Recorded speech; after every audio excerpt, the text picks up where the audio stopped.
Sejam bem-vindos à Caverna do Morcego e mais uma edição de Batman, a Gárgula de Gotham saiu, edição número 2 aí, trazendo a continuidade dessa minissérie muito celebrada e muito comentada, feita pelo brasileiro Rafael Grampá. Segunda edição que teve seu lançamento somente nos Estados Unidos por enquanto, a versão brasileira chega em fevereiro de 2024. Na sinopse, um filhote de demônio cai no chão e quebra a sua asa. No imperdível segundo capítulo da obra-prima do aclamado contador de histórias Rafael Grampá, os céus de Gotham ficam ainda mais escuros. Decidir matar o seu passado é uma coisa, mas fazê-lo prova ser um caminho mais difícil do que o Batman jamais esperava. Especialmente quando esse mesmo passado se torna mais fortemente entrelaçado em seu caso atual a cada nova pista que ele descobre. E quanto mais perto o Batman chega da verdade, mais claro fica que o poder de seu verdadeiro inimigo é muito mais profundo do que apenas manipular alguns criminosos fantasiados, até o coração de Gotham City. Além do roteiro e desenho pelo Rafael Grampá, nós temos as cores do Matheus Lopes. Vou comentar de maneira bem breve alguns spoilers aqui para a gente entrar depois na resenha especificamente. Vou fazer uma coisa bem rápida dessa vez envolvendo aqui essa questão de spoilers. Caso você queira pular esses spoilers, vou deixar aqui então na minutagem do YouTube o capítulo para você ir direto para resenha. Show de bola? Lembrando que eu sempre reforço para você ler o quadrinho quando você tiver a oportunidade, ou pegar a edição americana, se não conseguir, pegar posteriormente então a edição brasileira para você conferir o trabalho por completo. Por mais que eu traga aqui os spoilers, somente você lendo que você vai conseguir apreciar a narrativa, ver os diálogos e assim por diante. Um ponto muito importante. Então, antes de a gente entrar nos detalhes aqui, não esqueça de curtir e comentar esse vídeo, e ao mesmo tempo se inscreva no canal se você é novo ou nova, que é o melhor lugar para você ficar muito bem informado sobre o universo do Batman. Essa segunda edição de Batman, a Gárgula de Gotham vai apresentar 3 novos vilões. Primeiro, nós temos The Virgin, que é uma personagem que é introduzida já no começo do quadrinho, quando nós temos ela cometendo um assassinato de uma pessoa que estudava o corpo humano, o cérebro humano. Além da introdução deste vilão, nós temos a continuidade no que envolve as tratativas da edição anterior, com o Gordon investigando então o que poderia ser o serial killer que está atuando em Gotham City, que o levou então a investigar o próprio Asilo Arkham e uma ala que no passado fez tratamentos envolvendo algumas crianças, e uma dessas crianças era o próprio Bruce Wayne. Enquanto nós vemos o próprio Bruce Wayne meditando e pensando sobre as suas atitudes na captura do Krypton, o vilão que foi introduzido na edição anterior. Um dos pontos reforçados aqui no quadrinho é a violência que o Batman empregou para capturar este vilão. O Krypton é um personagem que tem ligações a alguns crimes que estão acontecendo em Gotham City, mas não necessariamente ao serial killer que está atuando na cidade. Mas de alguma maneira ele deve ter alguma relação, ou pelo menos sabe quem pode estar por trás desses assassinatos que têm acontecido em Gotham City. A trama continua dando ênfase aos protestos que acontecem em Gotham, envolvendo os ricaços da cidade, de como a cidade tem sido apodrecida, enquanto os herdeiros não são responsabilizados por tudo aquilo que eles colocam na cidade. Sendo que o ponto importante aqui é que Bruce Wayne desdenha desse tipo de protesto. Que na verdade a única maneira de você tratar a cidade, de você resolver os problemas dentro de Gotham, é de outra forma, veja só. Inclusive nós teremos um estreitamento das relações do Gordon com o próprio Bruce. Enquanto o Gordon tem essa preocupação então envolvendo o serial killer e ao mesmo tempo as suas próximas vítimas, fazendo relação inclusive então com as pessoas que foram tratadas na ala especial do Asilo Arkham, o Gordon vai tentar de alguma maneira proteger Bruce Wayne, visto que ele acredita que o Bruce pode ser uma das próximas vítimas do serial killer, sendo que ele revela que no passado ele tem uma certa culpa no que envolve o Bruce ter perdido seus pais. Ele era um dos policiais responsáveis por cuidar do distrito onde então Thomas e Martha Wayne foram assassinados. É aí que nós veremos algo importante sendo tratado na trama, pois Bruce Wayne revela que ele não tem nenhuma lembrança de ter sido tratado no Asilo Arkham pelo Dr. Quinton, que é o psiquiatra então que tratou todas as crianças nessa sala especial do Asilo Arkham. Ele somente se lembra da morte de seus pais, e quando ele tenta lembrar de outra coisa essa noite, ele sempre visualiza um demônio pequeno com uma asa quebrada. Mas Alfred revela que as coisas foram um pouco mais intensas nessa noite, pois o pequeno Bruce desapareceu em determinado momento e foi encontrado espancando um desabrigado, usando inclusive o cacetete do Sargento Gordon. Possivelmente o Dr. Quinton no Asilo Arkham conseguiu suprimir essa lembrança da mente de Bruce, por isso ele não tinha nenhum conhecimento desse sentido. Eis então que vem um questionamento importante na mente do Bruce. Será que a ideia do Batman é algo que vem da mente dele mesmo? E se todo esse estado de violência, toda essa criação então de um homem-morcego violento para Gotham City pode ter sido a ideia de outra pessoa?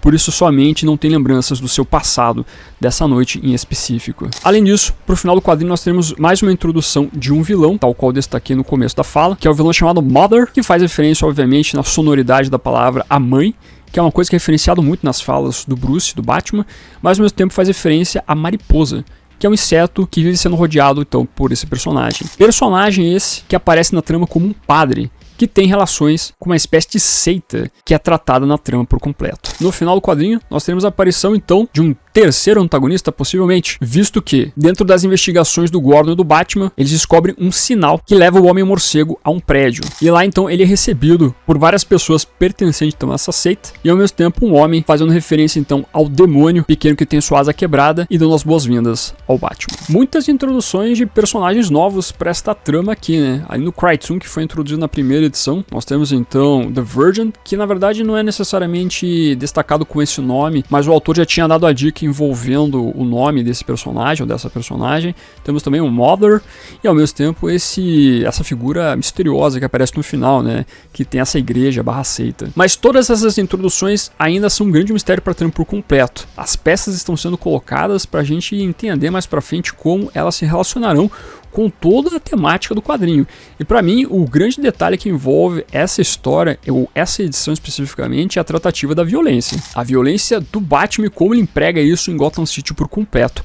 Pois desde o começo da atuação do Batman, com ele espancando o Krypton e como as pessoas ficam horrorizadas com isso, a própria maneira como o Batman se comporta com algumas afirmações ou algo que as pessoas pensam em relação a ele, sempre destaca o quão violento ele é e como ele emprega essa violência através de suas atitudes como vigilante em Gotham City, bem como se isso realmente é o certo. Nosso protagonista tem áreas de arrogância, de teimosia, a violência cega ele também para tudo que está acontecendo ao seu redor, como por exemplo os protestos que aparecem.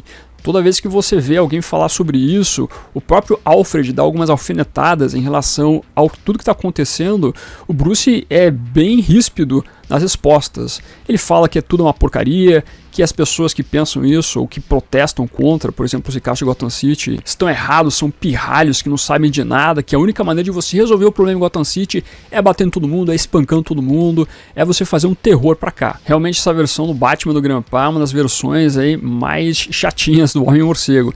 Realmente é um cara insuportável, tudo que vai sendo contado no trabalho. Tanto é que tem um momento mais pro final da trama, quando o Batman tá invadindo então lá aquele local que vai encontrar a seita, onde tem uma narração em off construída ali que eu até achei engraçado, mas que faz sentido, que é quando o Homem-Morcego destaca que ou ele pode trazer o terror para os bandidos de Gotham City, ou ele pode ser encarado simplesmente como um perdedor vestido com uma fantasia de homem-morcego.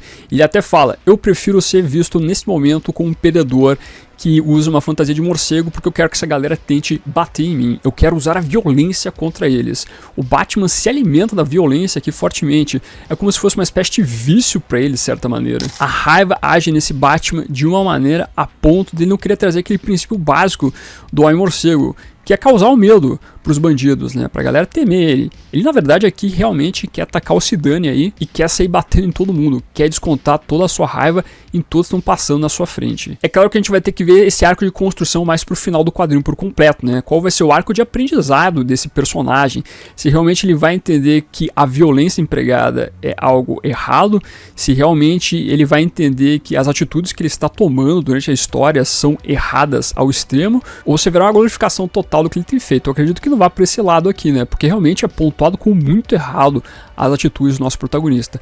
Pelo menos nessas duas edições que a gente tem lido até o momento da minissérie. Eu acredito que a gente possa entrar naquele aspecto que é importante, que já foi tratado em outras versões do Homem-Morcego, que é o fato de que em algum momento ele tem que reconhecer que a violência é errada, que ajudar o Gotham City somente através dessa atitude não funciona, você não resolve tudo dessa maneira, que você tem que entrar de outras maneiras para conseguir esvaziar a violência dentro da cidade. Por isso que você tem esse paralelo sendo criado ali então, no que envolve as atitudes do Bruce e como os protestos que estão acontecendo e de como essas duas coisas vão se unir. Mas existe um diferencial, pelo menos nessa história envolvendo esse enredo, que já foi trabalhado algumas vezes, é que talvez a criação do Batman tenha acontecido de uma maneira diferente. Primeiro, você já teve aquele indício no final da primeira minissérie, primeira edição dessa minissérie, bem como está sendo tratada aqui nessa continuidade, que o Bruce Wayne tem um passado meio estranho, envolvendo o Asilo Arkham, toda a sua passagem pelo manicômio, o tratamento que ele fez então com um psiquiatra ali, que talvez não seja uma pessoa de boa índole, e que talvez a ideia do Batman tenha sido implementado no seu subconsciente. E você vê inclusive a referência envolvendo o demônio, o pequeno demônio que teve sua asa quebrada. Podemos ver o Bruce ser esse pequeno demônio que acaba se transformando no Homem-Morcego e traz todo esse inferno para Gotham City. Realmente é um ponto que a gente vai ver como vai ser o desenvolvimento mais pra frente. mas você vê essa versão do Homem Morcego tendo um lado um pouco diferente. É claro, a gente vai ver mais pra frente como serão as edições 3 e 4 para elucidar então toda essa criação do Homem Morcego, mas com certeza o Grandpa tá indo pro lado diferente no que envolve então as origens deste personagem. O que tem me preocupado um pouco na trama aqui é a introdução de tantos vilões, né? Tem o Krypton, tem o Mother, tem The Virgin, tem esse líder, essa seita agora, né? Como os personagens se entrelaçam e se eles terão bons desenvolvimentos, talvez seja o meu grande medo em relação à continuidade da trama. O ruim, às vezes, de você ler um arco de histórias serializado, uma minissérie em várias partes, é que você não sabe exatamente como julgar esses personagens sem saber o final, né? Pode ser que eles tenham uma boa construção, um bom desenvolvimento com o passar da história, ou pode ser que eles tenham um desenvolvimento raso com o passar de toda a trama. E você tem bastante gente se introduzida aqui, né? Novos personagens sendo destacados nessa série. E até um ponto que eu acho bacana, de certa maneira, é que o Grandpa ele não tá pegando os vilões conhecidos de Gotham City, né? É uma Gotham realmente totalmente diferente, não tem Coringa, Duas Caras, não tem a galera que a gente conhece da galeria de vilões do Batman, que é uma grande galeria. Ele resolveu criar os seus próprios personagens ali e incrementar esses antagonistas pro Homem-Morcego de uma maneira diferente. Às vezes, para não entrar num terreno que a gente já viu várias vezes, desenvolvimento desses vilões conhecidos do Homem-Morcego, que já foram bem desenvolvidos por outros grandes criadores, escritores, desenhistas, etc. Para trazer um frescor também pro personagem, né? Mas vai depender realmente se esses antagonistas vão funcionar dentro da construção que está sendo feita, né? Pode ser que sejam personagens rasos, pode ser que sejam personagens que tenham boas construções, mas só no final dessa minissérie nós vamos saber por completo isso. Então, no final das contas, esse enredo, esse arco de construção envolvendo o Batman que tem chamado a atenção, da maneira como ele tem sido colocado como um cara violento, extremamente violento, e de como vai ser toda a sua influência para Gotham City por completo. Realmente eu quero ver para que lado vai isso, bem como as origens do próprio Homem-Morcego. Esse está sendo um grande chamariz no que envolve a história. E obviamente que é chovendo molhado que os desenhos do Rafael Grandpa são fantásticos, são muito bonitos, são muito belos. Realmente é o grande atrativo por completo dessa minissérie, dessa história. Gosto muito da colorização também do Matheus Lopes. As cenas que envolvem, por exemplo, a maneira como o quadrinho evidencia a violência do Bruce Wayne acaba sendo muito melhor enfatizado com as cores aqui, né? Quando nós vemos a composição do sangue sendo a única cor que a gente vê dentro da história. Isso é muito importante para evidenciar o detalhe que está sendo construído nessa história. Porque, de novo, a maior temática que a gente está vendo aqui dessa história é a violência. Realmente é o trabalho que está sendo feito envolvendo esse Batman. Violência sempre esteve atrelado com o Homem-Morcego. A maior discussão que existe envolvendo o personagem, inclusive nas redes sociais, com esse sentido. Então a gente está se aprofundando muito mais aqui nesta palavra para tratar esse Batman. E nada melhor do que a colorização também para destacar muito bem esse detalhe. Então vamos aguardar pelo 3º e 4º capítulo para ver então as maiores construções do que envolve os antagonistas introduzidos, bem como toda essa violência do Bruce e qual é o arco de construção envolvendo o personagem, né? Será que esse Batman tem uma origem diferente aí? Será que outras pessoas estão por trás da criação do Homem-Morcego?